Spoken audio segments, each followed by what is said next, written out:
Hi കൂട്ടുകാരെ, new year ആയിട്ട് എന്താ പരിപാടി? കാണുന്നവരും ഫോണിലൂടെ വിളിക്കുന്ന ആൾക്കാരെ എല്ലാവരും ചോദിക്കുന്ന ചോദ്യമാണ് ന്യൂ ഇയർ ആയിട്ട് എന്താ പരിപാടി എന്ന്. അപ്പോൾ ഞങ്ങളും വിചാരിച്ചു, ഞങ്ങളുടെ ഇവിടെ ആഘോഷമൊന്നും ഇല്ലാത്തതുകൊണ്ട് ഞങ്ങളും വിചാരിച്ചു എന്താ വെറൈറ്റി ആയിട്ട് നീ ഫുഡൊക്കെ വാങ്ങിയിട്ട് കഴിക്കാമെന്ന് കരുതി.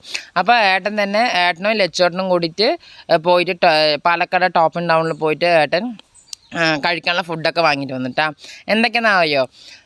ഫ്രൈഡ് റൈസും അതുപോലെ തന്നെ ചിക്കൻ ചില്ലിയും ബീഫ് റോസ്റ്റുമാണ് ഏട്ടൻ വാങ്ങിയത്. 2 വെജ് ഫ്രൈഡ് റൈസും 1 ചിക്കൻ ഫ്രൈഡ് റൈസും, അതുപോലെ തന്നെ ചിക്കൻ്റെ ചില്ലിയും ഉണ്ട്, ബീഫ് റോസ്റ്റും ഉണ്ട്. പിന്നെ അതിൻ്റെ കൂടെ തന്നെ ഫ്രൈഡ് റൈസിൻ്റെ കൂടെ തന്നെ ടൊമാറ്റോ സോസ് അതുപോലെ തന്നെ ഗ്രീൻ ചില്ലി സോസ് എല്ലാം വരുന്നുണ്ട് കേട്ടോ. അപ്പോൾ ഇതൊക്കെയാണ് ഞങ്ങൾ വാങ്ങിയത്.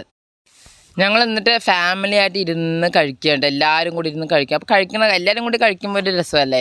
അപ്പോൾ ഞാൻ എൻ്റെ ഇടയിൽ കൂടെ 2023 പോണതിൻ്റെ സങ്കടം, 2023 വരുന്നതിൻ്റെ സന്തോഷം കൊണ്ട് ഓരോന്നും പറഞ്ഞുകൊണ്ടിരിക്കുകയാണ്. പിന്നെ കുഞ്ഞാപ്പ അവിടെ നിന്ന് കഴിച്ചിട്ട് സൂപ്പർ എന്നൊക്കെ പറയുന്നുണ്ട്.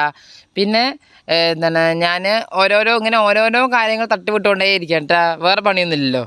അപ്പോൾ എല്ലാ സുഹൃത്തുക്കൾക്കും ഹൃദയത്തിൻ്റെ ഭാഷയിൽ സമാധാനവും സംതൃപ്തിയും സന്തോഷവും പ്രതീക്ഷയും നിറഞ്ഞ 1000 പുതുവർഷാശംസകൾ നേരുന്നു. Happy new year.